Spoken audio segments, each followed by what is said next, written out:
Hey everyone, welcome back to the channel. I recently read Mike Campbell's book, Heartbreaker, and in it he mentioned that he kind of had this realization that using smaller low wattage amps really helped him get his tone much more easy or much simpler rather than having to lug around huge 50, 100 watt amps and really crank them to get the most out of them. It's no secret that for a valve amplifier, you do need to turn it up fairly loud for it to start reacting and sounding the way that it's designed to do, which for most of us is a bit of a challenge when we're recording at home or we're playing smaller venues where we can't really take a huge amp, we can't really crank it. And to be honest, we don't really want to be lugging around sort of like Marshall heads, 4x12s, those kinds of things. As much as I love it, and I have fond memories of seeing photos of Kiss, Motorhead, Yngwie Malmsteen playing in front of these huge walls of amps. But that was the mid-70s, and that was almost 50 years ago. So thankfully things have moved on a bit. As much as I miss lugging a 4x12 to and from the gig, I much prefer taking a modeler or a smaller amp. Let's just put it that way. It's better for my back, it's better for the venue, it's probably better for the audience as well than trying to have to put up with getting blasted by one of those. So yeah, anyway, I read this quote and it got me thinking, because I don't really have a low wattage amp, and I've noticed a bit of a trend over the past, I guess, decade or so, where as amp manufacturers are kind of not selling as many of these big high powered sort of 50, 100 watt amps. There's more of a focus on like lower wattage, dare I say boutique amplifiers, which people can really use at home. They can use them for practicing, but I think where they really shine is in the studio, because you can get those kind of edge of breakup or completely broken up tones at much more acceptable volumes than what you would do with a Marshall, for example. No shade on Marshall, I love them, but it's just a good example for this. So I spoke to my friends at Vyse Amplification, who are based in Churchill, which is just kind of south of where I live, near Somerset. Because I really wanted to know, like, what do you have in terms of like low wattage amps? I want to give them a go and really see what they're about. So they were kind enough to let me borrow these two amplifiers, which are the Beatnik, which is a British style 5 watt tube amplifier, and the Rebel, which is another 5 watt tube amplifier, but it's more based on kind of like a Fender Champ, more of like an American style circuit. Both of these are 5 watt amps. They both use 12AX7 or ECC83. It's the same thing. But the Beatnik is using an EL84 and the Rebel is using a 6v6, which is kind of typical of those sort of British American amplifiers.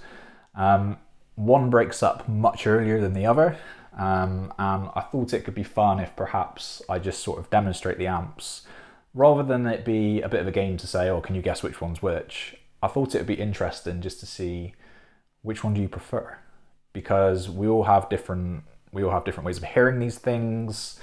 Tone is very subjective, and you might surprise yourself, because I, for one, I've always liked the sound of an American style amp, but the Beatnik, the British kind of variant of these 5 watt practice amps, has really kind of blown me away. And just to clarify as well, this isn't a sponsored video. Vyse are not paying me to make this, but they have kindly let me borrow these amps and let me use them for myself at home.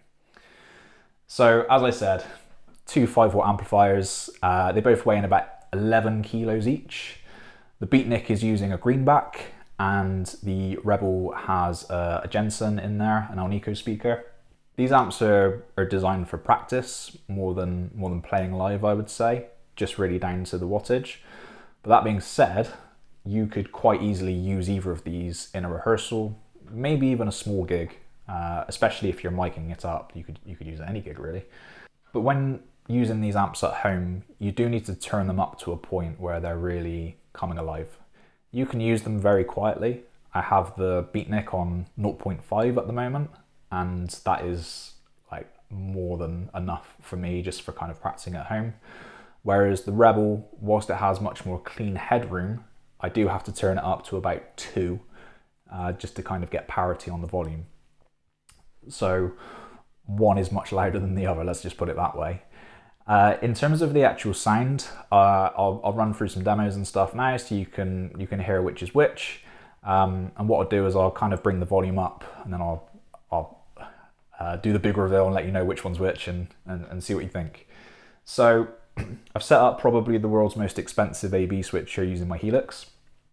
So I can switch between the 2 amplifiers. So whilst I do have a pair of Loughton Audio LA120 mics on these, they're both about 8 inches off the speaker because I've realized that having them super close, you do get quite a lot of proximity effect, and they don't really tolerate high SPL that well. So nerdy stuff. I brought them back a bit. And also this room isn't treated, so there is like a nice bit of kind of natural reverb. Yeah, as I was saying, world's most expensive AB switcher using my Helix. If anyone's interested on how to set this up on a Helix, let me know and I'll happily make a video on it. I'm going to do it without any reverb because these amps do not have reverb on them. They are super simple. They both have 2 inputs, a high and a low input for different types of guitars. You typically use the low input for humbucker guitars, those with higher output, and then the high input for guitars that have like single cores, for example, that are a bit lower output, just to kind of balance the levels a bit. Yeah, as I was saying, so yeah, just 2 inputs on each. They both have 2 controls. One is for volume, one is for tone, and it's just a bit of a sweep. But I'll demonstrate what that does in this video as well. So yeah, this is, let's call this amp A, which is on the left. So this is the volume set to about, well, it's very low. I've already mentioned what the volumes are set to, so I won't give it away. But this is just kind of the clean tone before we kind of turn it up and break it up. And I've got the tone set at 12 o'clock.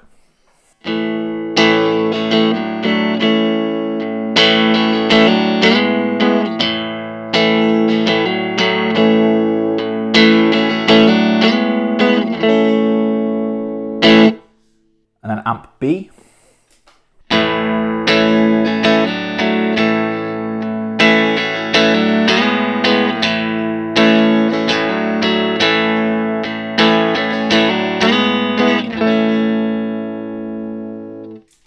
Just to let you hear what that sounds like with the bridge pickup, both of those examples are on the neck. This is the bridge pickup. I'm using my Fender American Pro 2 Strat here, so I'd call this a fairly vanilla guitar. It's very neutral, just in terms of colour and tone. So yeah, back to amp A.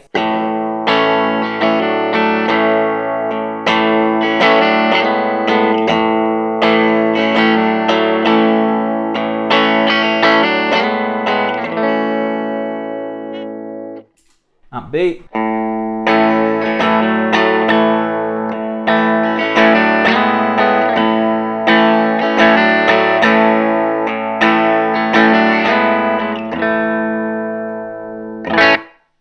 So, to me, they both sound quite similar at this stage. I think amp A probably has a little bit more bite to it, but I think amp B is certainly, it's a bit cleaner. But yeah, still very similar. Let me just turn them both up a bit so you can really hear what starts to happen. Okay, so all I've done is I've just turned the volume up slightly on each of the amps. It's still quite low. I've got it to about 9 o'clock on amp A, whereas amp B it's about 1 o'clock, so it's significantly higher just to get parity in terms of the volume. So this is amp A.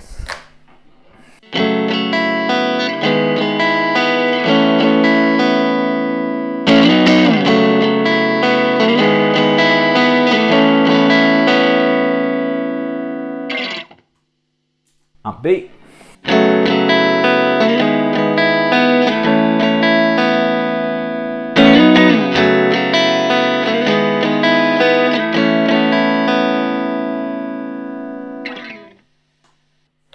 And now back to amp A, but with the bridge pickup.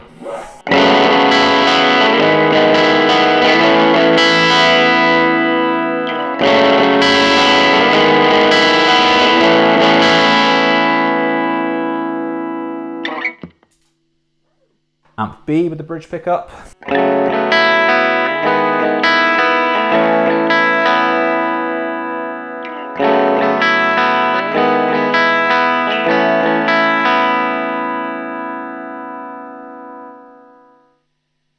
So yeah, things are really coming to life now. Both amps are getting a bit crunchy, especially on the bridge pickup. I'm in the low input on both of these amps, so if I was to plug this guitar into the high input, we would get even more crunch out of them. What I will say, the volume is the same on both of them, but as I mentioned, I have had to turn the volume up quite high on amp B to get to this level of volume, but also this level of breakup. So on amp A, the breakup is coming much, much earlier on. It wants to break up. It's, I wouldn't say it's designed to do that, but it's doing it, and to me, it sounds great. I'm just gonna do a few more examples of where it is, because this feels like a really, just a good sweet spot. Yeah, back to amp A.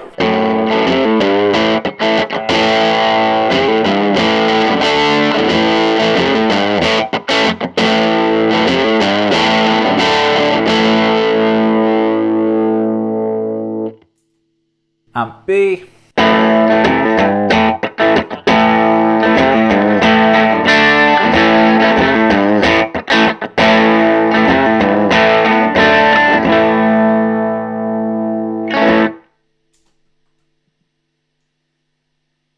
I mean, for me, this is like an ideal recording tone. It's not super gainy, but it's probably enough breakup on there for it to really translate well on a recording. I would be quite happy gigging these amps with that kind of tone. The volume isn't quite there for really getting over a drummer at this stage. So let's crank it up a bit more and see what happens. Okay, so both of these amps are cooking now. There's a bit of noise coming from them, but that's probably down to the fact that I've got lights on and stuff in this room. So if you are picking up on that, it's not the amp, it's probably environmental more than anything else. I've turned the volume up to halfway on amp A, and it's up to about 3/4 on about 3 o'clock on amp B. It's going to be distorted. I'm not even going to bother with the neck pickup. Let's just hear what amp A sounds like on the bridge.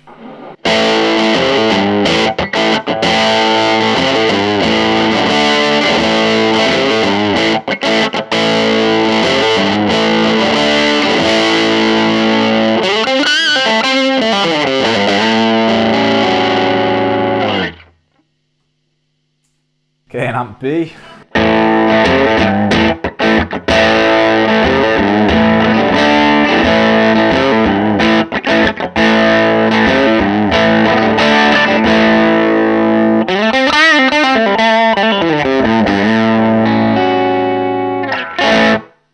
Okay, so I guess the big reveal then, if it wasn't obvious up until this point, amp A is the Beatnik. It's the British style amp, so you kind of really get that Marshall tone, that breakup that you would get at a much, much lower volume. I won't lie, it is loud when I turn it up in here. I've had to wait until the house is empty to make this video, but I'm glad I did wait, because as you can probably tell, I'm having a lot of fun doing this. Which means that amp B is the Rebel, the US style amp, so it's more of that kind of Fender black panel sort of circuit, like a Champ. It does break up and it sounds great when it does, but you need to get the amp up to about halfway for it to really start doing that. I'm not going to turn them up any more than they already are, just in the interest of time and the length of this video. What I will say is the Rebel will kind of stay at that level of drive and it will get a little bit louder.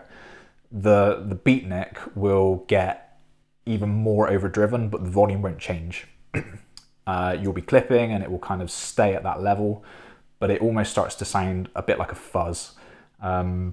It's not a sound that I would really use personally, but I think if I was recording in a studio and I needed that sort of like black keys, maybe white stripes kind of sound, that's going to get you there. That's going to do it for you. I just want to demonstrate what the tone control does on both of those. So I'm back onto the Beatnik now. I'm on my neck pickup, and this is with, I'll put the tone on 0 and then I'll bring it up to 5 and then 10.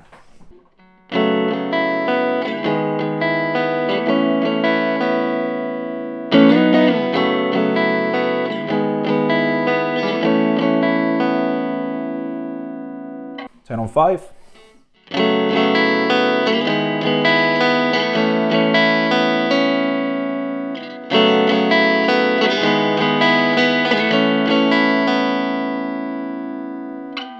Finally, tone on 10.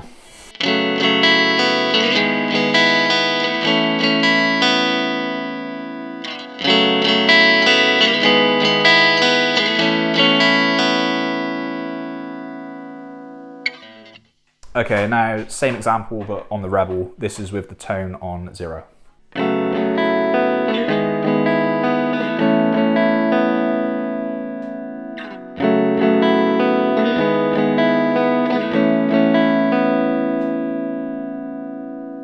Tone on 5.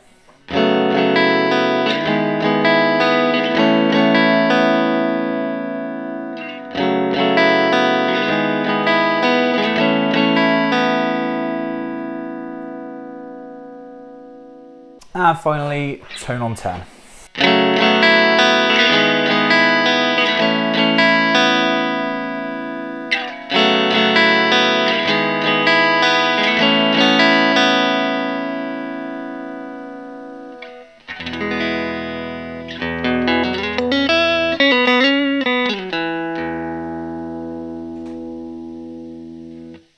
So that's it.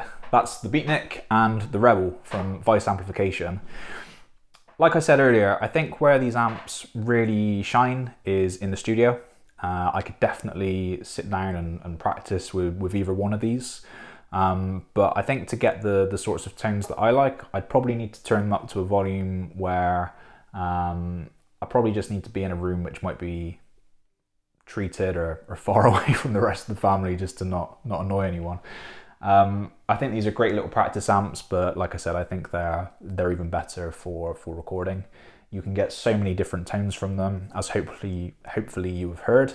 If I was to plug into the high input and maybe use a higher output guitar, like my PRS or my 335, you'd probably get even more breakup. But yeah, let me know what you think about these amps. If you've made it this far, thank you. And if you'd like to help support the channel, please consider clicking that subscribe button.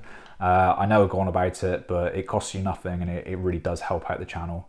I'd love to know your thoughts on these amps, and I'm sure the guys at Vyse would as well. So please leave a comment if you enjoyed this. Even if you didn't, just please do share your thoughts. And yeah, give this video a like if you learned something or if you find it interesting. I really appreciate you sticking around this long. Sorry it's taken me a while to make another video. It's been absolutely crazy lately with moving house, as you can tell. I'm in a different space now. And yeah, it's been a wild ride. But thankfully, things are calming down a bit and I can get back to making videos. So if there's anything you'd like to see, as always, please drop a comment, and thank you to everyone that has subscribed recently and everyone that has come back just to check out the channel. So as always, my name's Craig. Thanks again for checking out the channel. Go play your guitar.